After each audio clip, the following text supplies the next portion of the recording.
Okay, so then let us start. So we are here at Skaltech again. So if you are in Zoom, so please be as active as possible. All your questions are appreciated. So please ask and comment.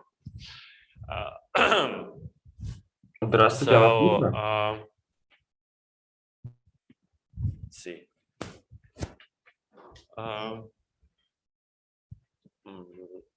Well, we've considered last time fields, and let me recall the settings. So we have V, this vector space, and V is graded. And we have series of the form a n z to minus n, n being an integer, and a n is an operator on V. Okay, so last time what did we say? So we gave a definition saying that A of Z is a field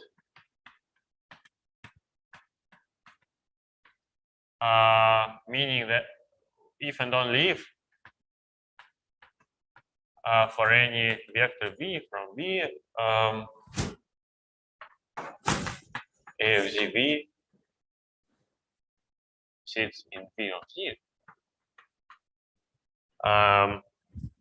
So this means that approximately half of the operators kill our vector. Well, in other words, A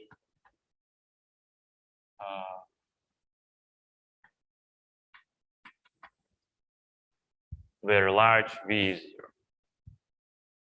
So of course, the number which you need to take here depends on V, but an important point is that such a number does exist for any. Okay, Andrei, how many people are in Zoom now?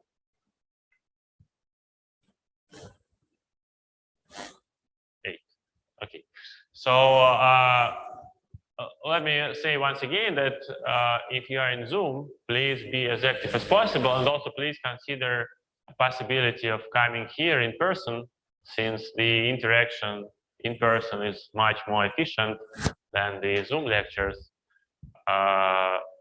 Well, of course, I do understand that there might be different circumstances, but nevertheless, if you can come, please come. Okay, so this is a field, and also recall that we define conformal dimension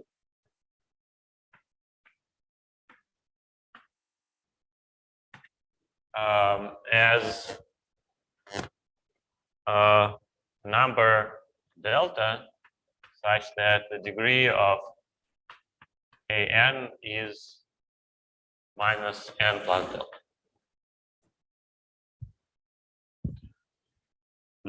And the degree is, of course, the degree corresponds to shifting this number. Okay, and so let me put a remark or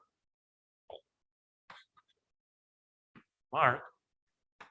So let A of Z be of conformal dimension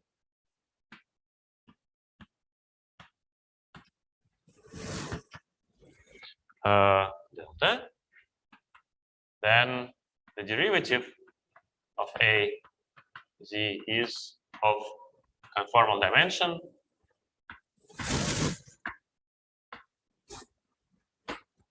so I want to ask the audience, so what is the conformal dimension of dz of A of Z? So if you're in Zoom, please unmute yourself and tell us.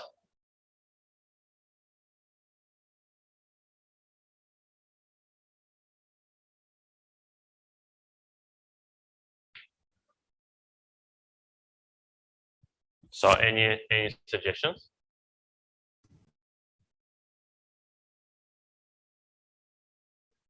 Delta plus 1. Okay, so delta plus 1.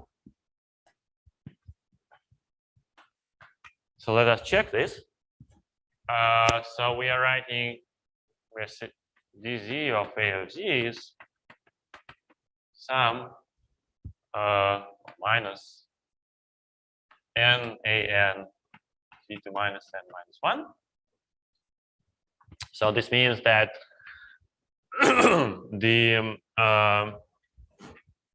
so we take, so in other words, this can be written as minus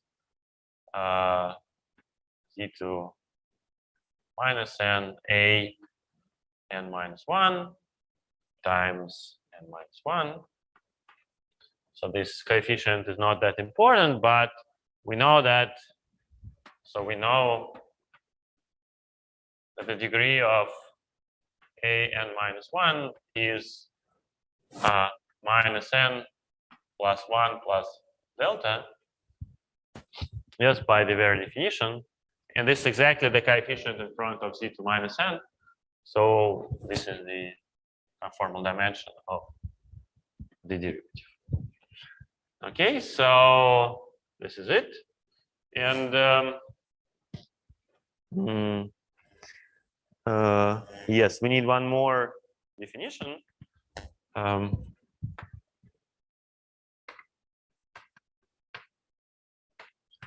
So let V be a vector in B and phi be an element in B star. So it's the dual space. And then the matrix coefficient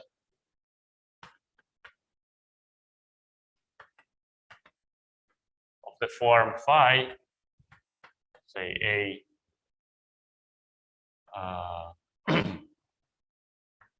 A of Z1, B of, let me put it like this first of all. So this is sum n from Z, and here I put Z to the minus n phi of an of V. Okay, so this is the notation which is familiar in physics. So bra and ket vectors, and mathematically we just take this series, we apply it to our fixed vector V from the vector space, and so the result is a series with now coefficients being vectors, and then we apply covectors, and now this is a series just in Z. So in fact, this is an element in C of Z Laurent series in our variable, because so in case if A is a field, if A of Z is a field. Okay. So in principle we can write so similarly.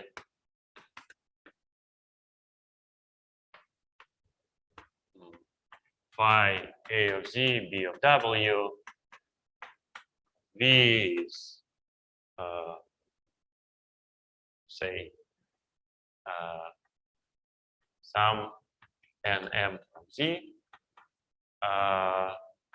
Z minus n, W minus m, and phi of A n B m. Yes, in principle, you can take many fields and write such an expression. Okay. So these are matrix coefficients, and also, so we want now to formulate what is the vertex operator algebra. А можно вопрос? Извините, не слышно меня? А можно вопрос? А вот у нас... Some question? Да, yes. Да, у них есть вопрос. Okay. Давайте. Вот, вопрос такой. Значит, у нас это v, оно бесконечно мерное, правильно? Your V is infinity dimensional? Yes, V, this vector space V is infinite dimensional, right? In principle. So you have such a grading, and well, usually each graded component is finite dimensional, but there are infinitely many of them. In principle, there are some examples where even each graded component is infinite dimensional, but yes, you're right.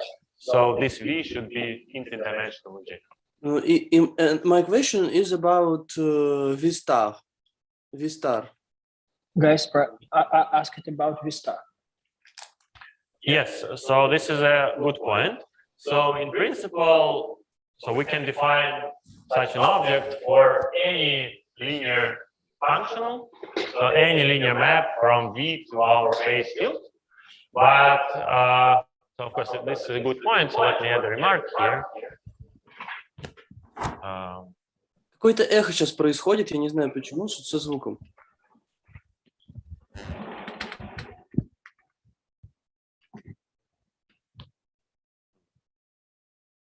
What should I do? Yes. No, it's a bad idea. Okay, let me do like this. So Mark, so V star is just a dual space, and there's also the restricted dual, so which is I don't know how to denote it, but we can take instead the direct sum V m star. This is a restricted dual. And well, in most cases, it's enough to take phi from the restricted dual space. However, well, we can take any functional, and sometimes it makes sense to consider this more general situation. So further questions, comments?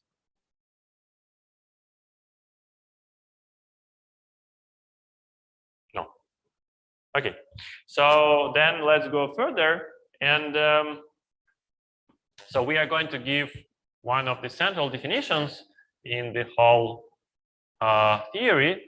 But before that, let me recall the following things. So we are going to explain how two fields should be correlated. So I mean, what should be the connection between them? So kind of commutativity, but in a more general settings. So for that, let me recall that if you take these two rings and you want to compare them, they do not coincide. But if you take the intersection, so this is the ring which is infinite in Z and W.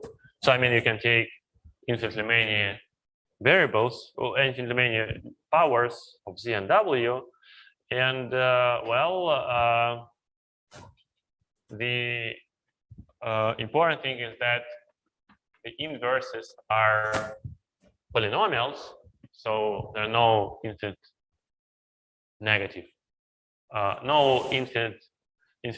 There are only finitely many terms in negative direction. Okay, so this is our discussion from the last time, and so now let me formulate a definition. So two fields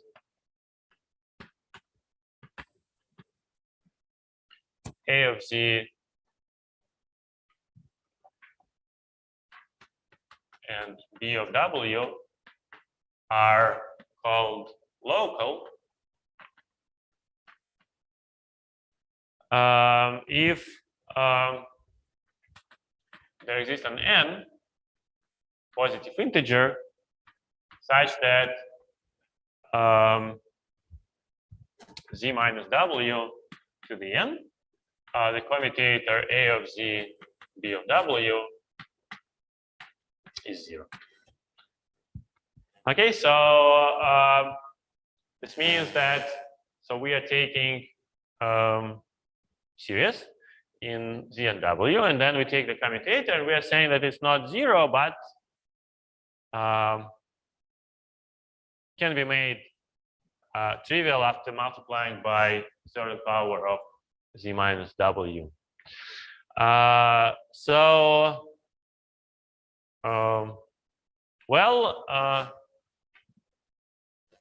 Maybe I give an example first, and then we go further. So just for you to feel how it works. So let V be phi naught. So this is a Fock module for the Heisenberg algebra. Fock module for the Heisenberg algebra.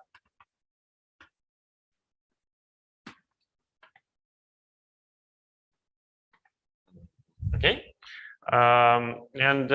so we have with generators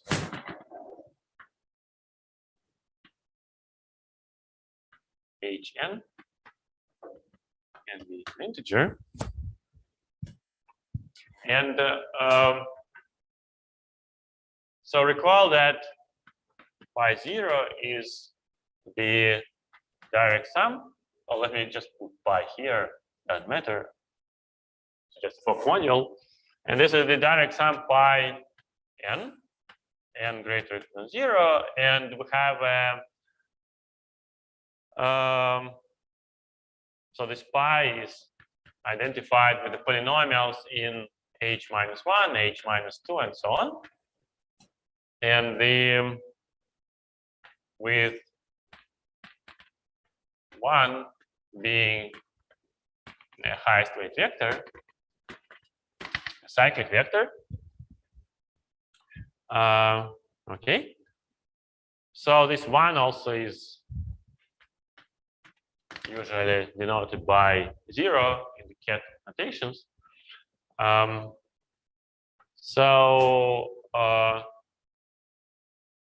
Say phi n actually is the span of the elements of the form with I1 plus I2 plus IS being exactly n, and I is a positive integer. So this is our vector space, and now let us do a computation. So let us take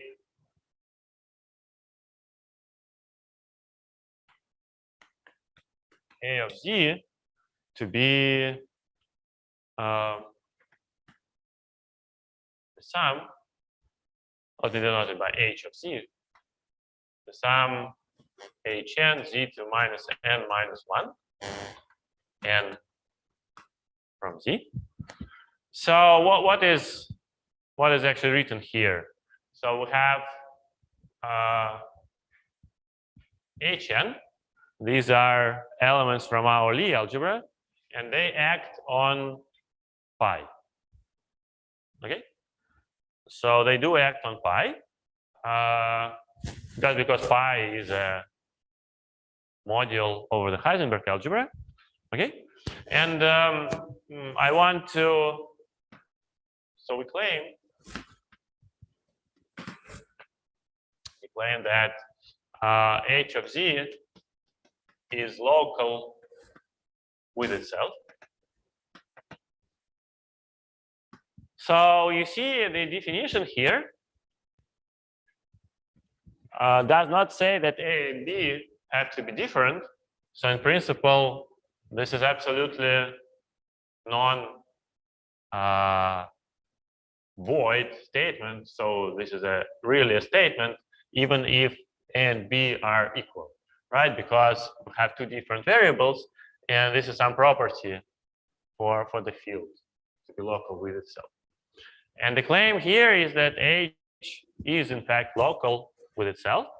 So let us check this. So let us compute what is h of z, h of w, the commutator. So by the very definition, this is the sum over n m being in integers. And here we put the commutator of h n h m, z to minus n minus 1, w minus m minus 1.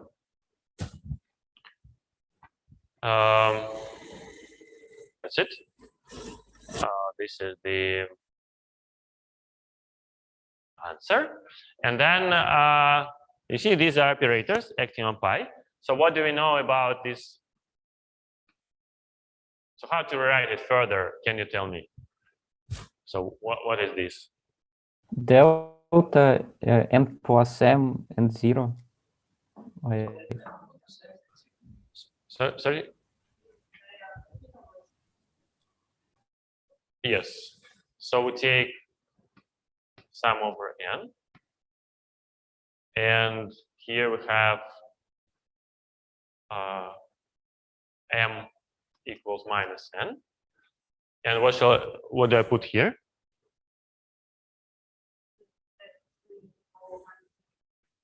Yes, but what is this commutator for m equals minus n? Okay, that to the power of minus n minus 1 and okay, and here indeed I put z minus n minus 1, w n minus 1. Okay, so this is the identity. So this is the series. So actually I can write this as identity times the sum n to z minus n minus 1, w minus n minus 1. Okay, so now what is this capital N here? It's 1 because it's a derivative of delta function. So this is the opinion. Okay, let's check. So so what do we know about this thing? So this is the identity times dw of the delta function. Okay, so just by the definition of the delta function. And then, so let me ask once again. So what should be n capital? Yeah, of course it's 2. It's 2, right? So it's not 1, but 2. Yeah. So therefore, so since z minus w squared times the derivative of a delta function 0, we conclude that z minus w squared h of z, h of w is okay.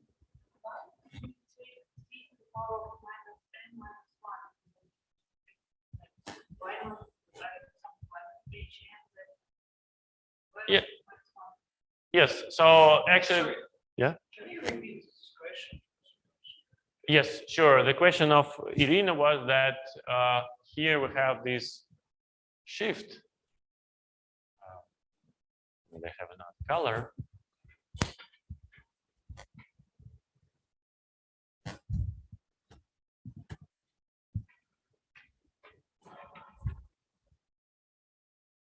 And actually, in our general definition, we just had something times z to minus n. And a priori, it's not clear why do we need this minus 1. But it will become clear when we consider the vertex operator algebras, where we have different fields. So you see here, this is a definition which works independently of what is this A, yes. So, but here, actually, this -1 comes from the fact that this h corresponds to some degree 1 vector. So this will become clear later, but so far it's just our choice. So some questions from the Zoom audience?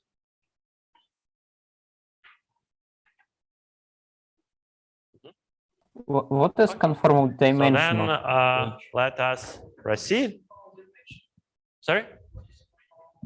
Yeah, that's a good point. So remark. So we know that the degree of, so we can rewrite h of z as the sum z2 minus n h n minus 1. Yes, and the degree of h n minus 1 is actually 1 minus n. Yes, by the very definition, so the degree of h something is this negative something, and therefore conformal dimension of h of z is 1. And the reason, so there is some actually deep reason for that. So any further questions?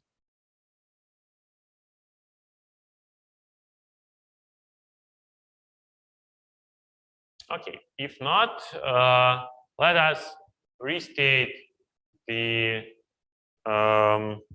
definition of locality in terms of matrix coefficients, but before that,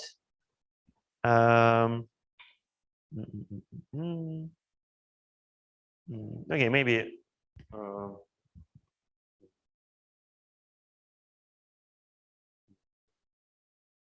let me maybe give it the statement of the theorem and then an example. So theorem says that A of z and B of w are local if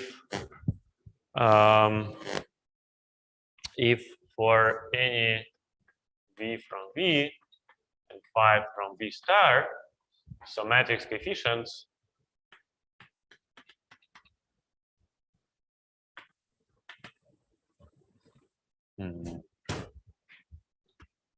phi A of z B of w b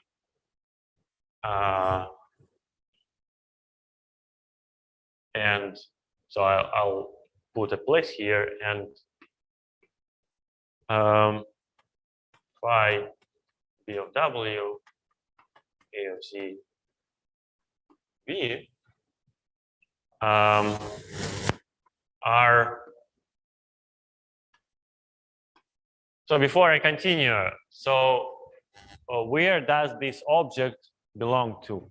So what does this object belong to? What is the space where this guy sits?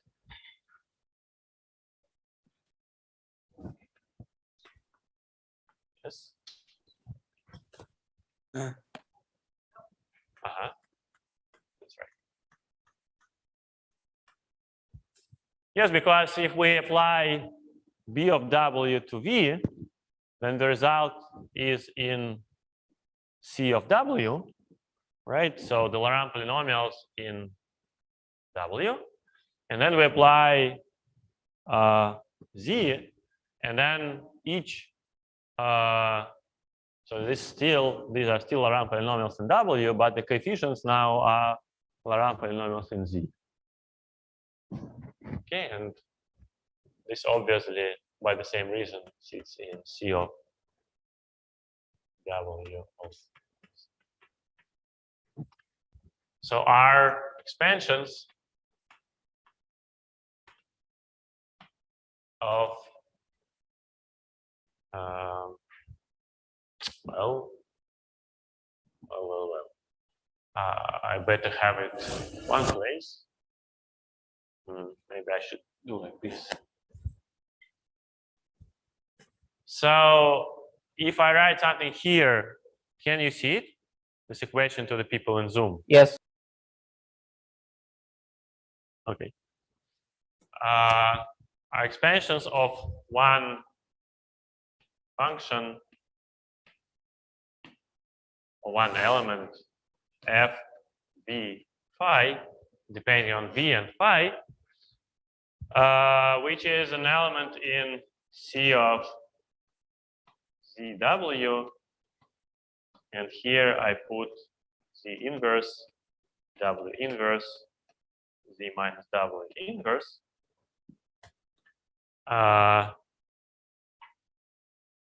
Well, and moreover, the order of pole with respect to Z minus W inverse is uniformly bounded.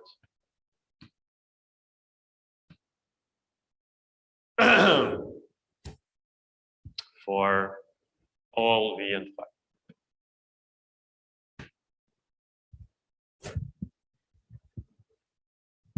So, well, before we prove this theorem, actually, let me give you an example so you can digest it and, well, understand what do we really claim. For example,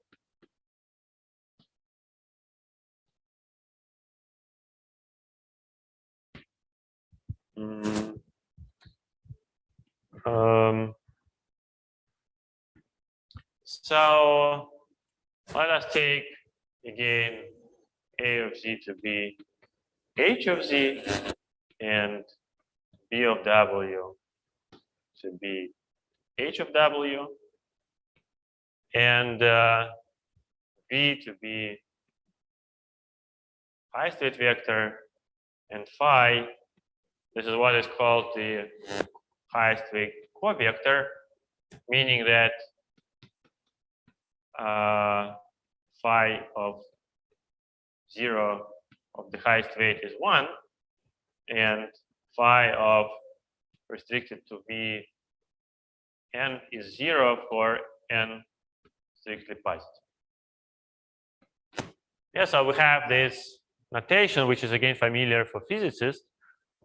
Well, for mathematicians, this just means that this is the highest weight covector. This pairs non-trivially with the highest weight vector and trivially with all positive degree vectors. Okay. So then let us compute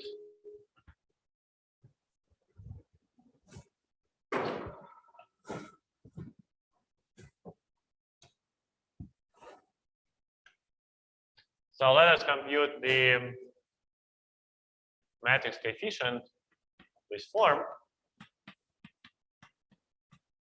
So by the very definition, this is the yes, thank you. This is 0, the highest weight covector applied to the sum Hn Z minus n minus 1 times the sum Hm W minus m minus 1 and 0.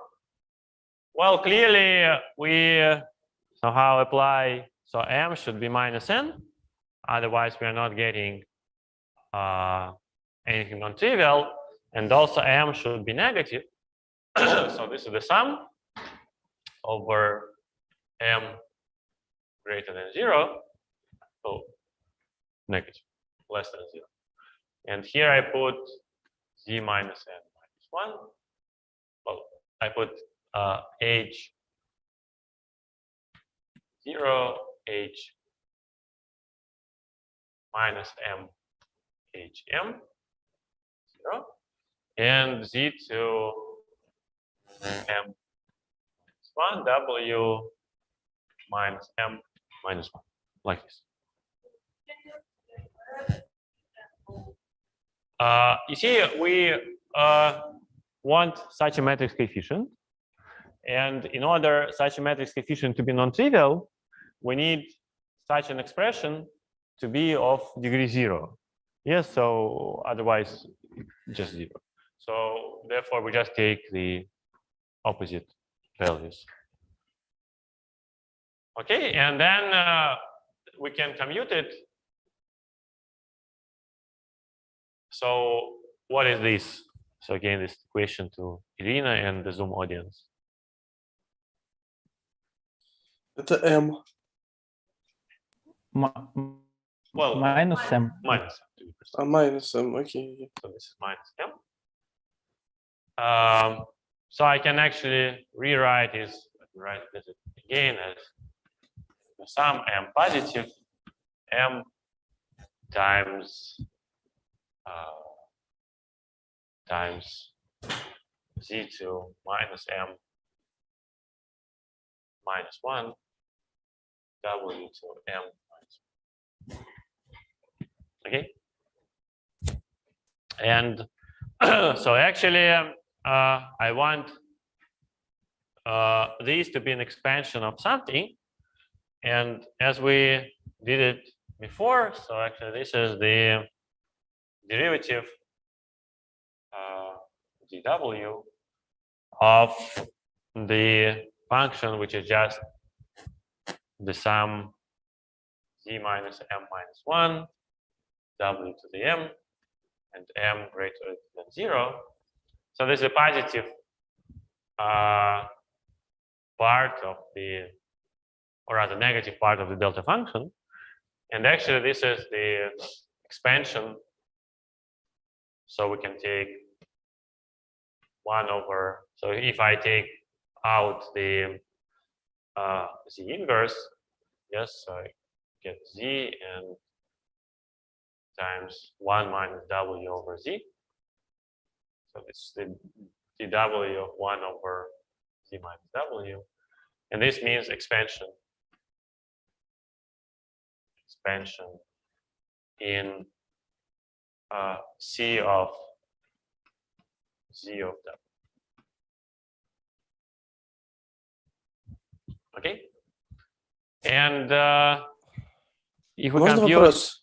Можно an вопрос? opposite matrix coefficient, so yes.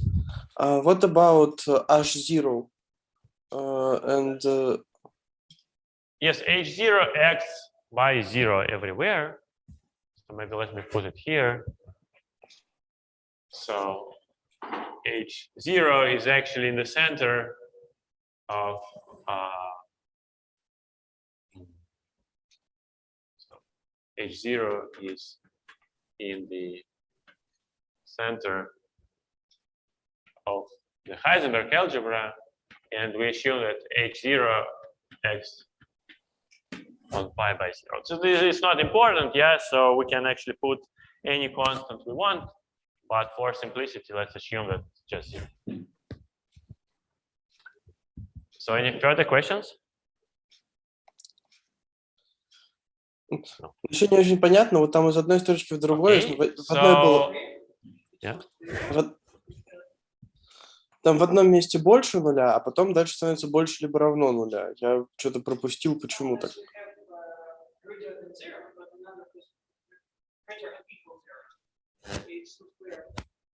Well, you see here, we could have put m greater 0 or greater or equal than 0 because you have this m here. And just to make it kind of simpler, to make the computation simple, I put here m greater or equal than 0. But since we take the derivative, this doesn't make a difference. Okay, further questions?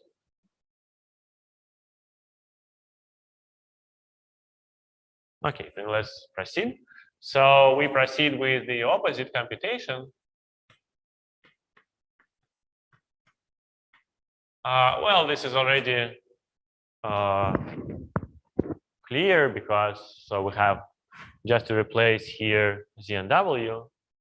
So this is the sum m greater than 0, m times w minus m minus 1, and z to m minus 1. Okay, and well, let me do the following. So I put here minus m.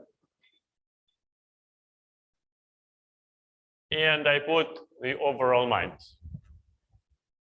Okay, so I just rewrote this expression, but since I want the derivative with respect to w, I just put two minuses in order to say that this is the w of the sum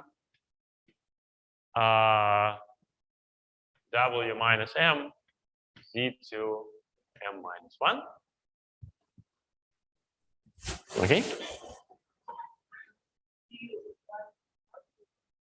By w, yes, because we want, so if I take the derivative with respect to w, then I get the power here is minus m. And that's exactly what I have here. Okay. Yeah, because I want to compare it with this, and so this is what we want. And actually, this is expansion of what? So I take, so these powers of z, they run from 0 to infinity, yes. So I just take 1 over w, and here 1 minus z over w, and then overall minus. So then I have here w minus z, and this equals to dw 1 over z minus w. And again, what's important here that this is expansion in c of w of z. Okay. So what are we doing? So we have one function, which is the derivative. So we can actually write it. What's that? Yes. So this is 1 over z minus w squared, right? So we take such a function, and then we expand it in two different ways, either in positive degrees of z over w or in positive degrees of w over z. And then in both situations, we are getting two series, and these are kind of the ones we started with. So any questions about this example from the Zoom audience? No. By the way, how many people are there? Okay. Good. So let's get back to the theorem.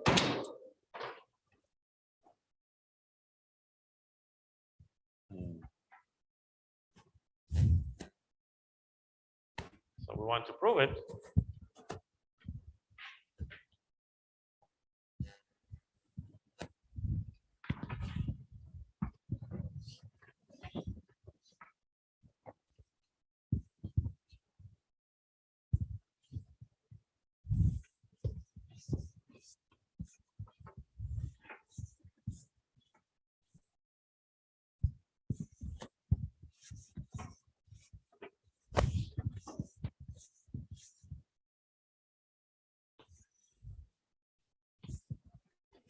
So how do we prove it?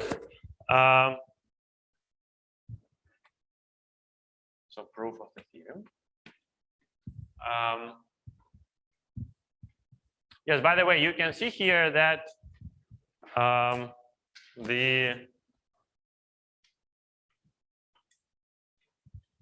here we have 1 over z minus w squared. So a question to the people from Zoom. So is it visible what's written here? Yes. Да. Да, видно. It is? Yes. So we have these two, and you remember, well, I think it's already erased, but yes, it is erased. But we've seen these two in the power of z minus w needed to somehow annihilate the commutator, and actually it's exactly the same two. So assume that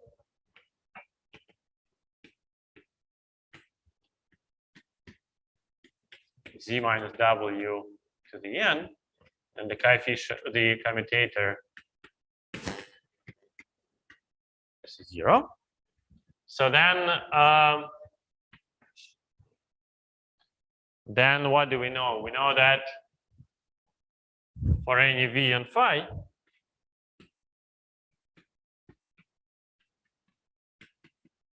what do we have? We have, so we take phi and a of z v of w and v, and we multiply it by z minus w to the n, like this. Well, and this should be equal to z minus w to the n, phi of a of z b of w. So this should be true for any v and w. Oh, thank you very much.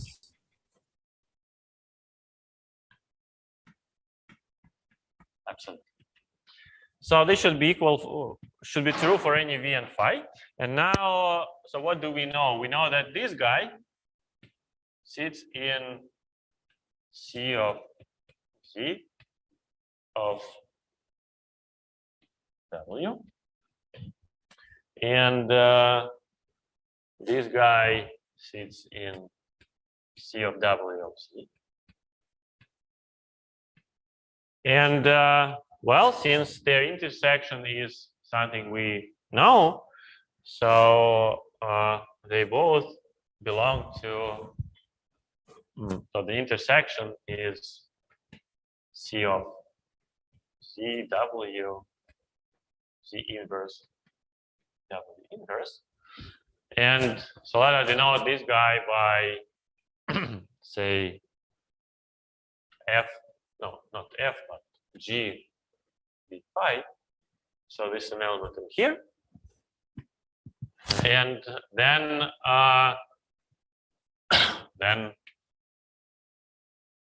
phi a of z b of w v is an expansion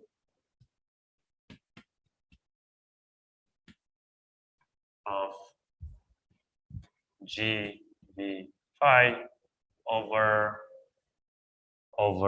z minus w to the n.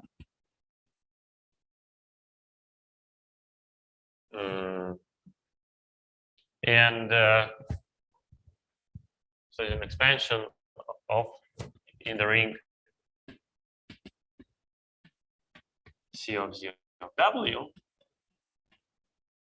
And well, similarly, phi of b of w, a of z, e. So the same thing here. But the ring is now C of w. Okay. And well, we can clearly see that, well, this guy is exactly what we want. Well, I should put it here. So this ring. And the order of pole is bounded by our n, the capital N, which we have there. Okay. Good. Now let us proceed. Any questions about this proof?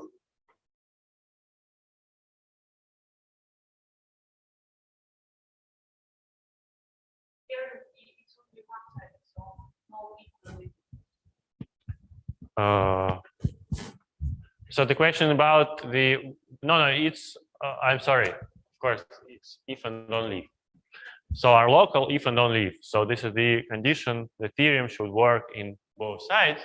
And at this moment we proved the if part, and let us prove the only if part. So these are just two equivalent conditions. So now,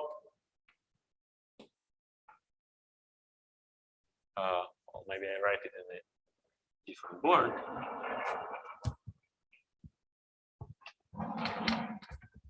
And if you have some questions, then you can ask meanwhile.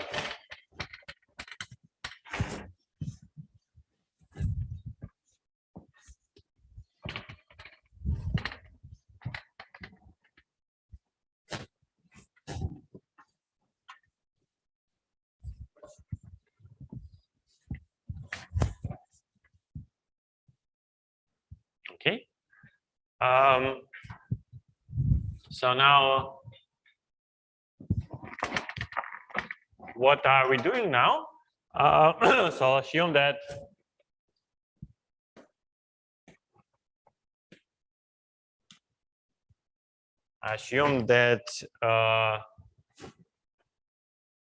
phi a of z,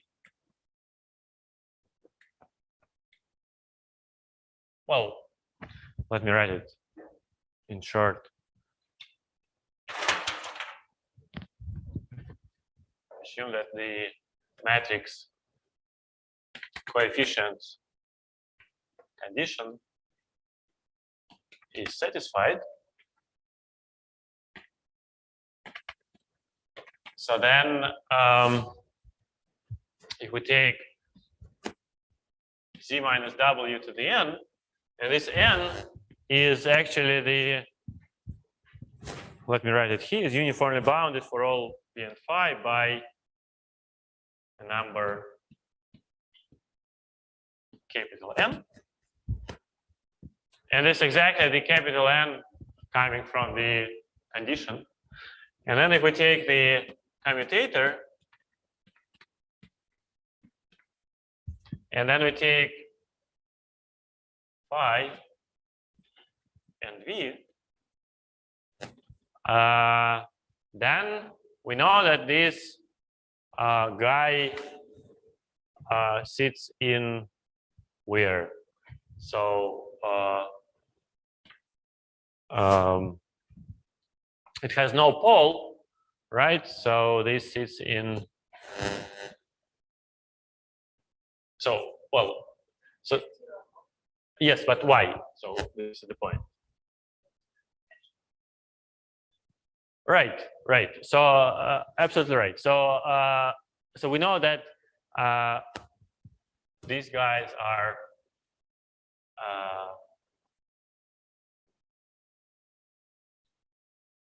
how to write it. So yes, but can you say so why? Just,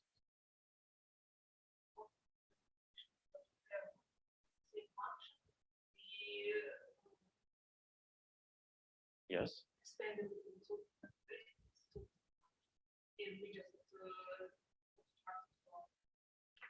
Yes, but the important thing is that this function, yes, sits in C of CW of Z inverse W inverse. Because, so, well, let's get back to this example here. Yeah, so we have this function 1 over Z minus W squared, right? And then we expand it in two different ways. Yes, one way is in Z over W, another in W over Z. Yes, and then you see we are getting two different things. So one thing is this guy. Yes, and another thing is this guy. And these are indeed two different series. So you see, it's important that if we have some pole here, and then we expand it in two different directions, then the results are different, or maybe different, yes? But the reason is that there is something to expand. So this function does have a pole here of degree 2 on the diagonal. And what did I want to stress here is that, so this guy sits in C of CW, the inverse W inverse. right? Because so we know that the two different matrix coefficients, they are kind of the pole on the diagonal is no worse than z minus w to the n. Therefore, there is no pole here. Okay. So this is the point, and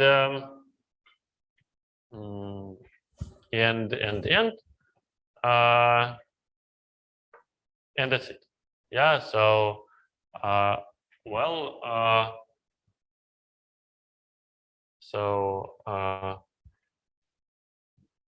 So we expand an element in C of CW. So this expand, I put in quotes because there is nothing to expand in C over W and W over Z getting the same. So since there's nothing to expand.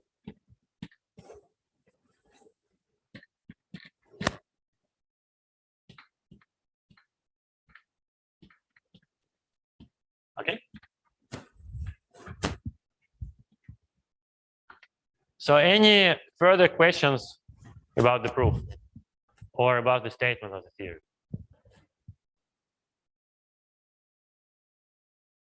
So Andre, are there any questions? Nothing. Yeah. Okay. So then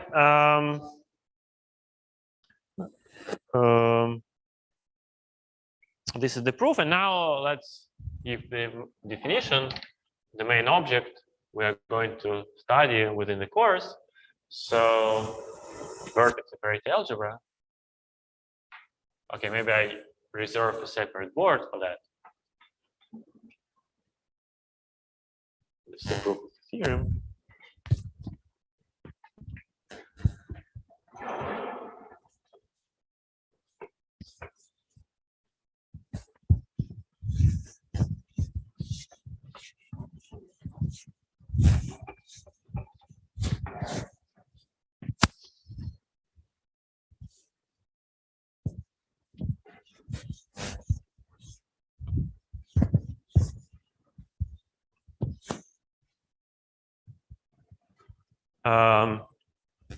So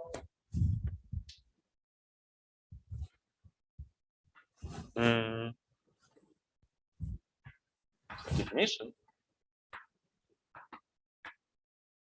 So a vertex separated algebra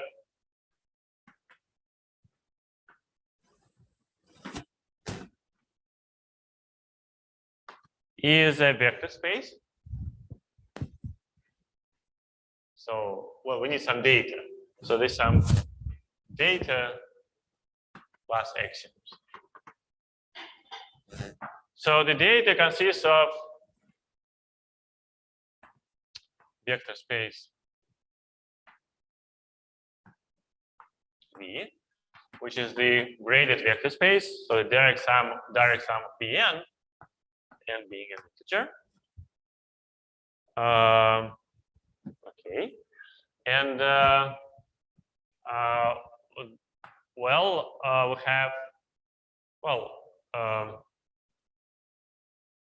have 0, which is a high state vector from V0. Maybe I should restrict from the very beginning to non-negative integers. Let me say what is the generality. Or maybe I don't. Well, actually, let me do it from the very beginning because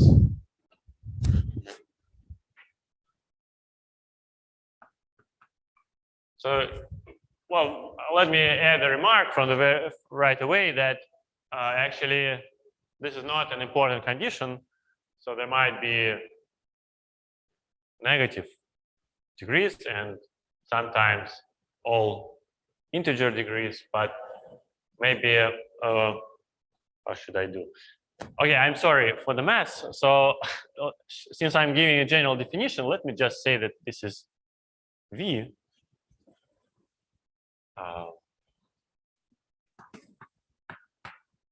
B is the direct sum of Bn. So and G, but usually we'll have just natural numbers. And then we have a high state vector 0 from V0. And what else? We have a T, which is an operator in the morphism of V. And what was even more important, the most important part of the data is the collection of vertex operators. So for each A from V, we have Y A of Z, which is the sum A n Z to minus n minus 1, n being an integer. So this is a field on.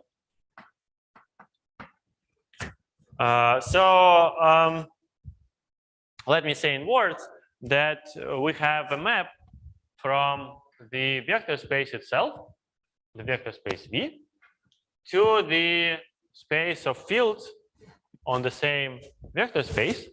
So meaning that H, so AN, is an operator on V. And let me put it here. So in other words, we have a map from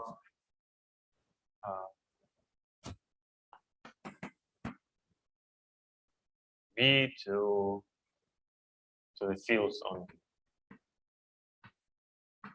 And this is the map Y. Yes, and this field, this map is sometimes called fields states correspondence.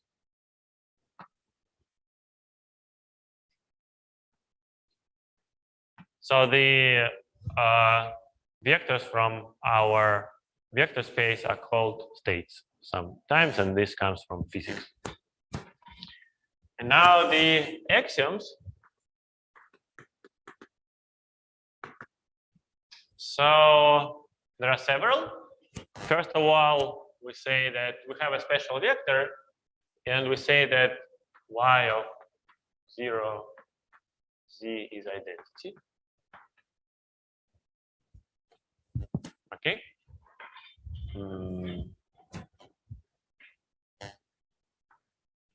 And y of az applied to this vacuum vector is an element in V of z. So there are only non-negative powers of z after you apply your arbitrary field to the vacuum vector. So this means that so we have such an expansion. Yes, and also a y of az to the vacuum at z equals 0, just a. Okay.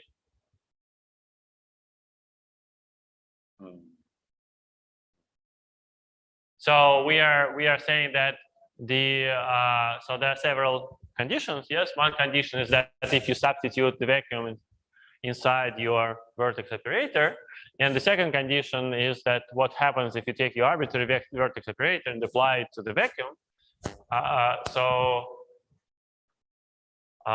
This means that if you take a lower -1 and apply it to vacuum, you get a.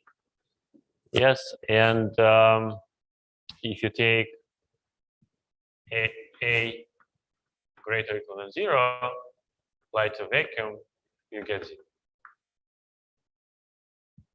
Okay. Some question? Here, because if you have this, so the question is why do we have this -1? And the reason is that if we have -1 here, then here you have 1. Yes, and this is exactly the coefficient in front of z to the 0, right? Okay, so this is the first axiom. The second axiom is about t, saying that t applied to the vacuum is 0, and t is of degree 1. And the most important thing is that t, the commutator of t with y of az is the derivative of this y of az. Okay, so these are the conditions, but the most important is that all fields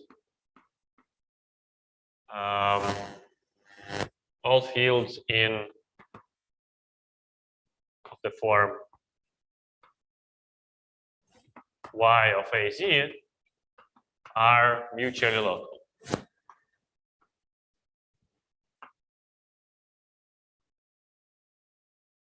Or pairwise local. Okay. So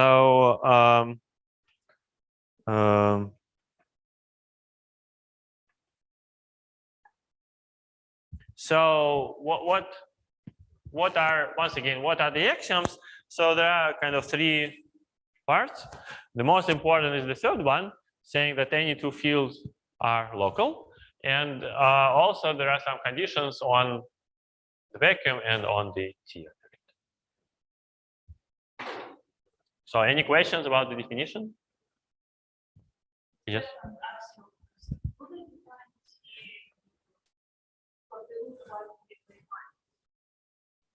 Yeah, the question is about T, about whether the operators, so these conditions, they define the T.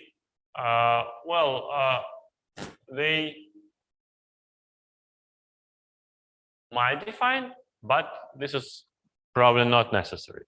So better to keep it separate.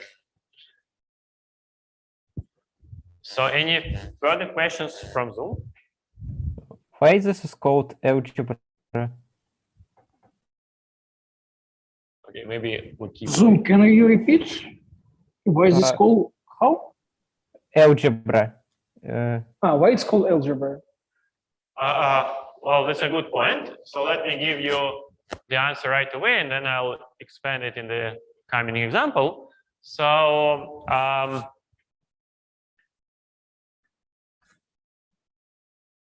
so let me add a remark here.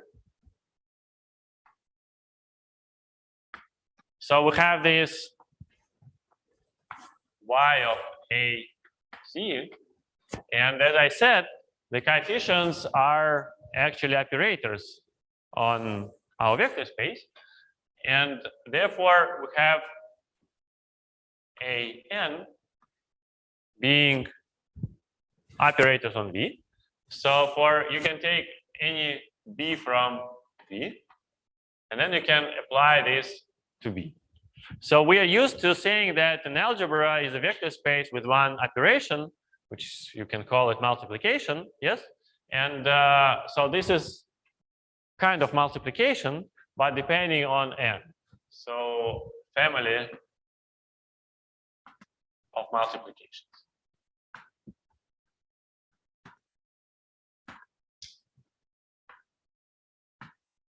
Okay, so this is an algebra in the sense that this is some structure on the vector space, and the structure is encoded in a collection of multiplications. The multiplications, they depend on an integer, negative integer, non-negative integer, so there are many multiplications. And the question is, how do they behave? So what is the kind of connection between different multiplications? So what are their properties? And the answer is that, well, they are completely kind of explained in these axioms. Okay. So any further questions? So maybe I can actually give some more details here.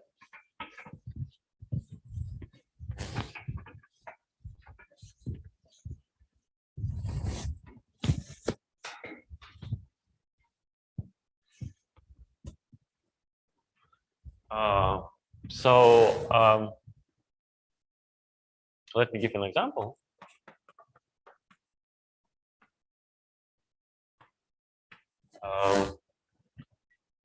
So actually, you could have asked, why do we need this capital N at all?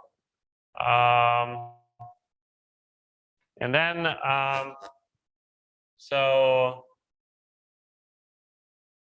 an example of, so assume that N equals 0 in the definition, in the locality definition.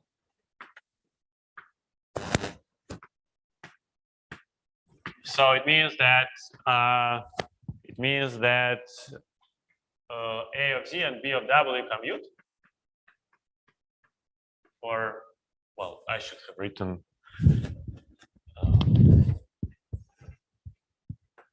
Y of AZ, Y of BW is 0 for any A and B from B. And let's see what does it imply.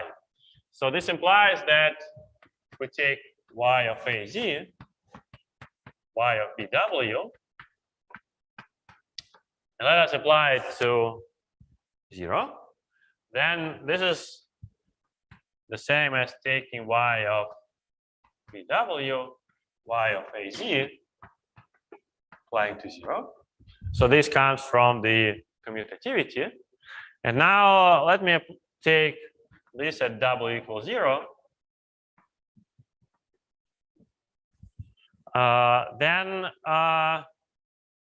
what do we have on the right? So on the left. On the left, we have, or should I? Yes.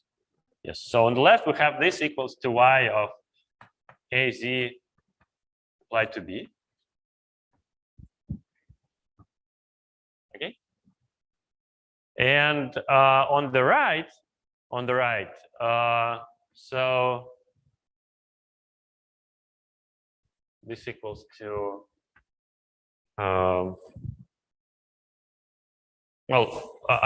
we can't write it that explicitly, but at least we know that this sits in V of Z. Okay, so we have a condition that Y of AZ applied to the vacuum is a series in Z, right? So let's get back here. This is the condition. So therefore, yes. Say it again. Okay, so this last condition comes from here.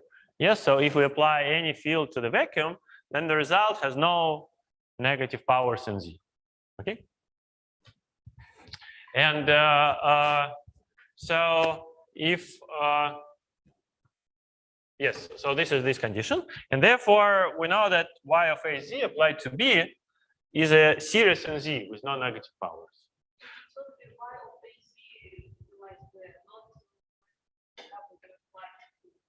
Yeah, but you see, here we put W equals 0. Yeah, so it means that here we take only one coefficient, yeah, P minus 1. So therefore it sits there. And we have such a condition that Y of AZB sits in, so therefore Y of AZB sits in V of Z for any A, B, and B. And this is actually quite good.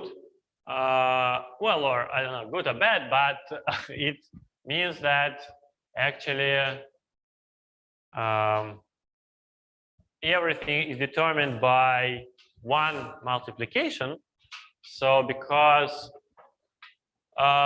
let's see, so therefore this means that y of AZ is actually the sum a n z minus n minus 1, where n is actually less or equal than -1, right? So since this should be a series in Z with no negative powers, and so what else do we know? So we have a, well, let me write it explicitly as a minus 1 plus z a minus 2 plus z squared a minus 3 and so on. And also we know that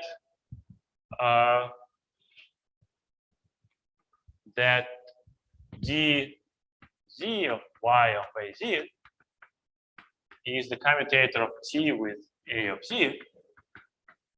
And let us write what is this. So by definition, this is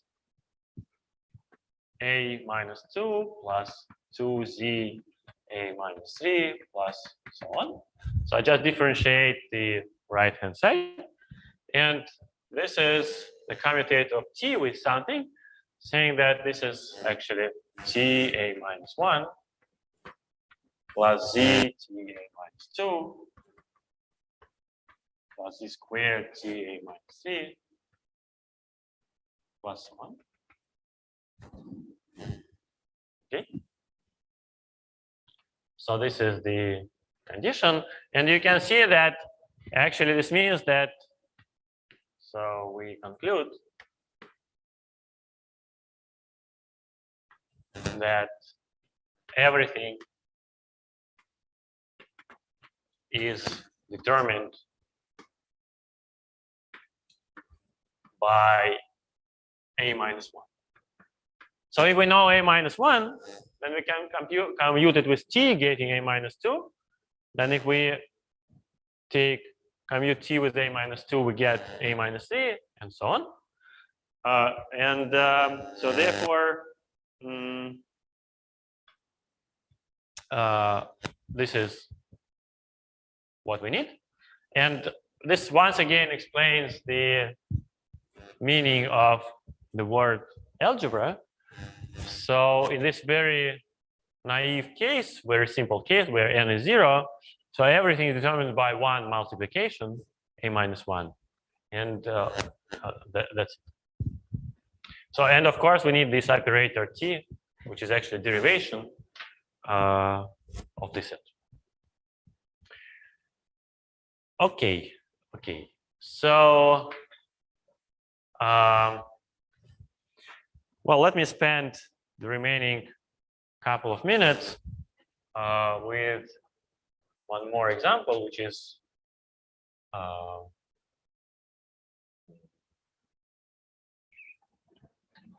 well, maybe I will start with this example next time, but just for you to make a link to what we've discussed.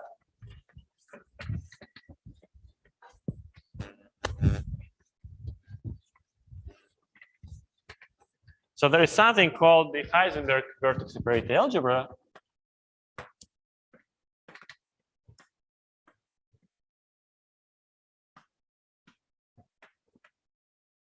And well, this is the field H of Z we've been considering is a part of this algebra. And so here V is actually pi. So this is the Fock module. And we know that V is the direct sum of Vn. Equal to 0. And then the vacuum vector is indeed the vacuum vector. It's just one in the module. Well, for example, So what is the dimension of V1? So this is the question to Irina or to the Zoom audience. So what is V1 in our case? 1. It's h minus That's 1. Yes, and it's spanned by what? H minus 1 multiplied by vacuum. H minus 1. Yes.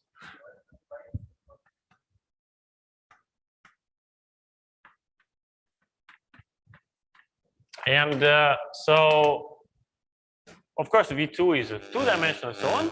But so in order to define the structure of a vertex spared algebra, we have to define the fields corresponding to these spaces.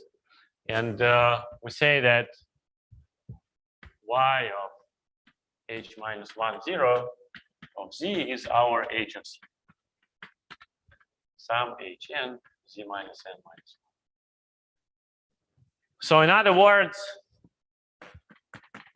if we take the vector h minus 1, 0 and take its nth component in the notation given in the general definition, then this is nothing but h. So just to stress, the field corresponding to this vector h minus 1, 0 is exactly h of z we've considered in our examples. Well, and of course, so one has to define all other fields, and this is our starting point for the next lecture. So any questions from the Zoom audience or from the local audience?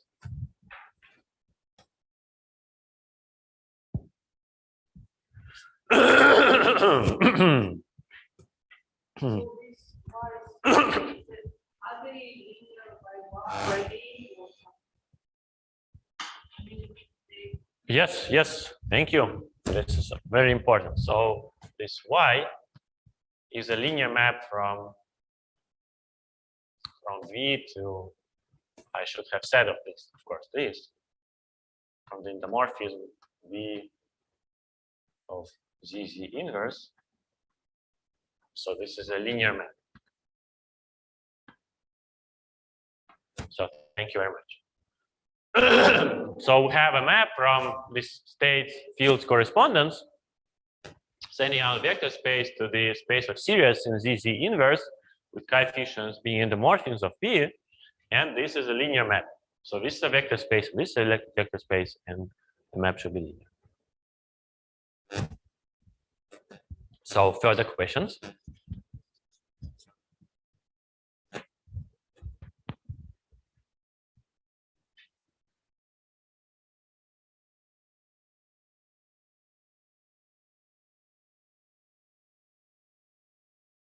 Okay, so if not, let us stop for today. I'm sorry.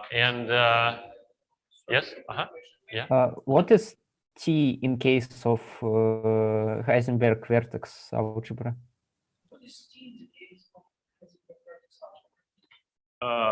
Yes, this is a good point. So we'll discuss it in more details next time. But in principle, this should be a derivation. Yes, so you can actually think of this. So what do we need? So we want, for example,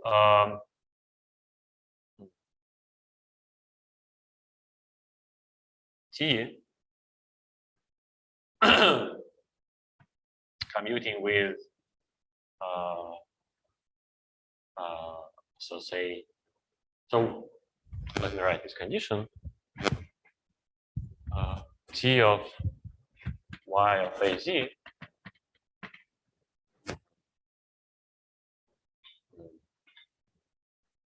should be dt dz y of AZ. And for example, let's compute it in the case of h of z. So t h of z should be derivative of sum hn z minus n minus 1. Okay. So this gives us sum minus n minus 1 hn z minus n minus 2. And the result here is the sum thn,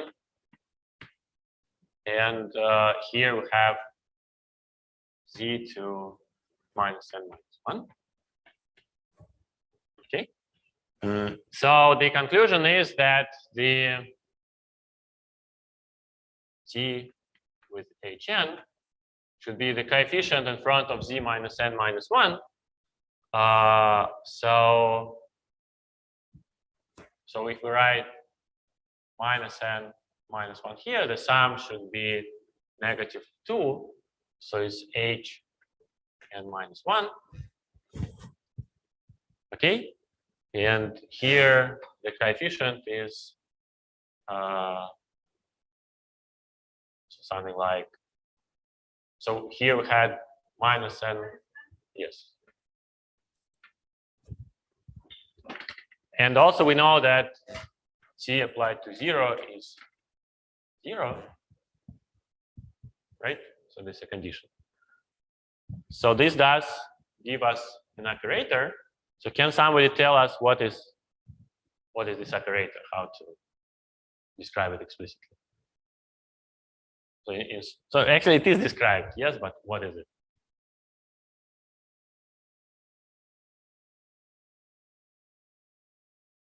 So you have an operator. So T is an operator on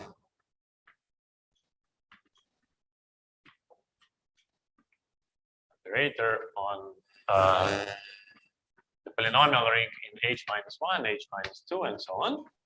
And the condition is that T applied to 1 is 0, and the commutator of T h minus n is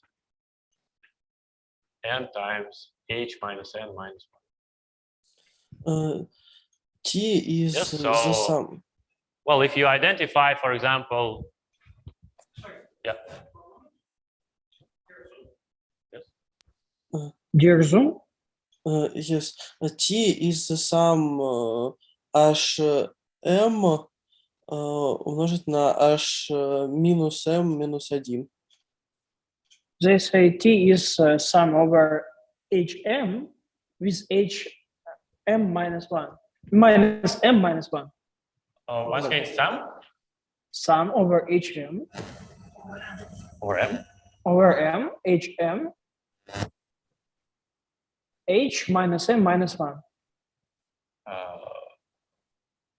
Is it that you try to say? Dear Кажется, Zoom, да, сейчас я неправильно сказал. Сейчас. is Well- it not true? Well, just maybe the simplest way to say that if we identify h minus n, we identify it with some constant, say x to the n, x to the minus n. Yes, then this t is just d over d. Right?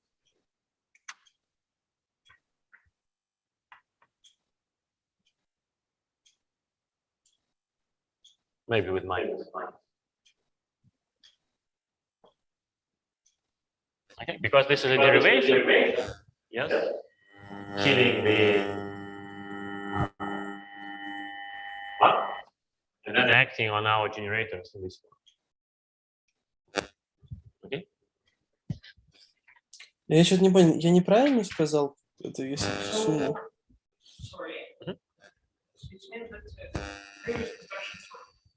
What is the previous construction? Yeah.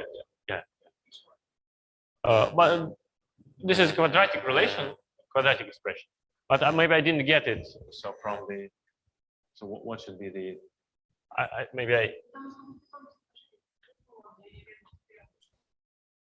No, I don't understand what does this expression mean. So minus m minus 1 or what?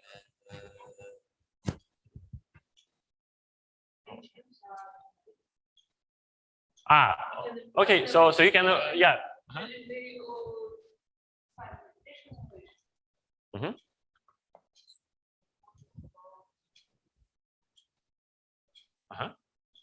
Yes, yes. Okay, so then I got it. Yeah. Mhm.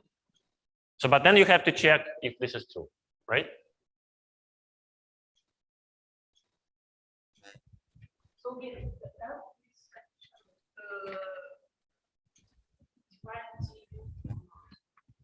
What condition?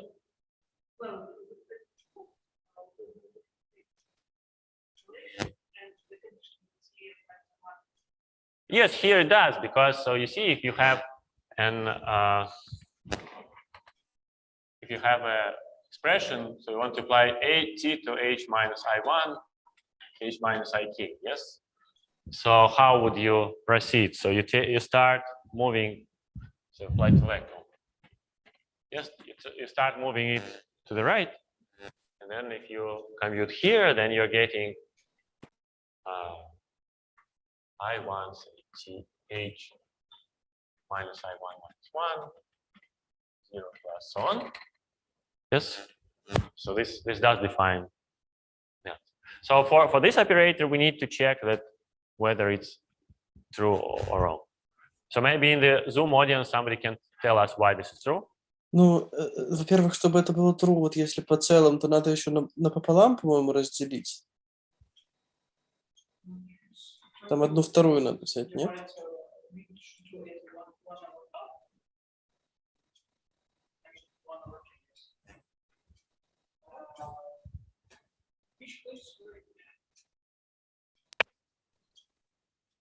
Можно сами с ним поговорить. Вы можете включить звук. Я могу. Так, дорогой Zoom, давайте мы посмотрим, насколько это плохо получится. Давайте я попробую. Слышно меня?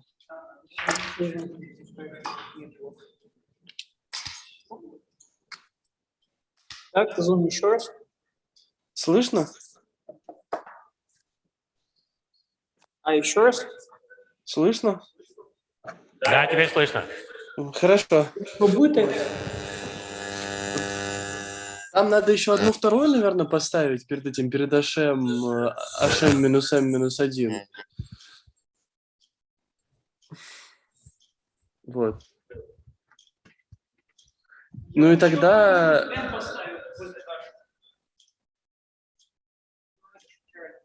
И тогда вот эти коммутационные соотношения будут выполняться, потому что...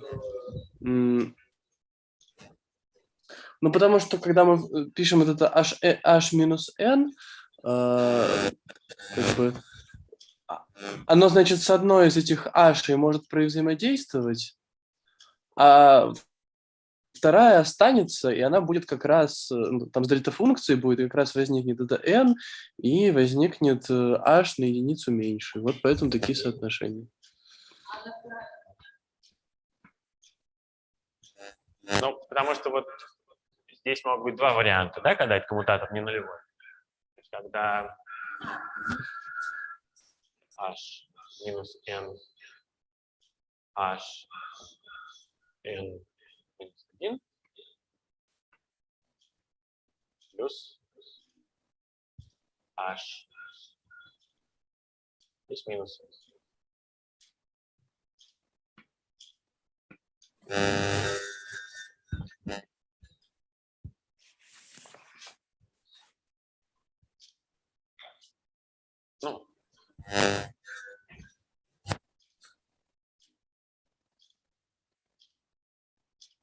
Ну, хорошо.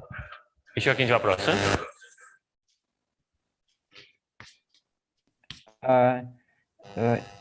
Is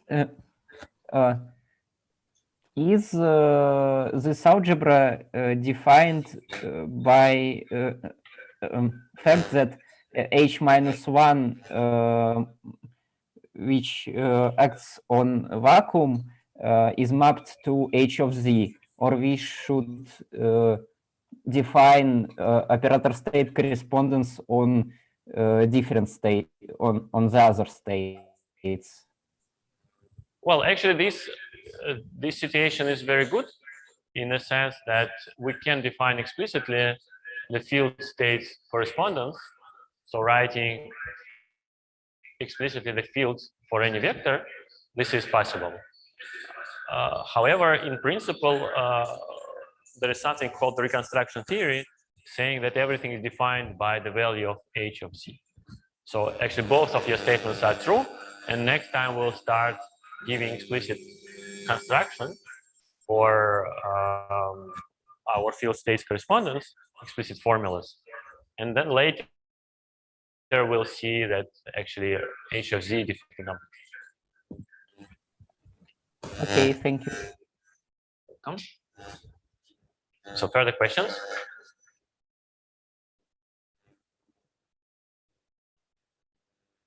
Okay, if not, let's stop now, and I'll upload to the web page the homework for the next week, and see you next week.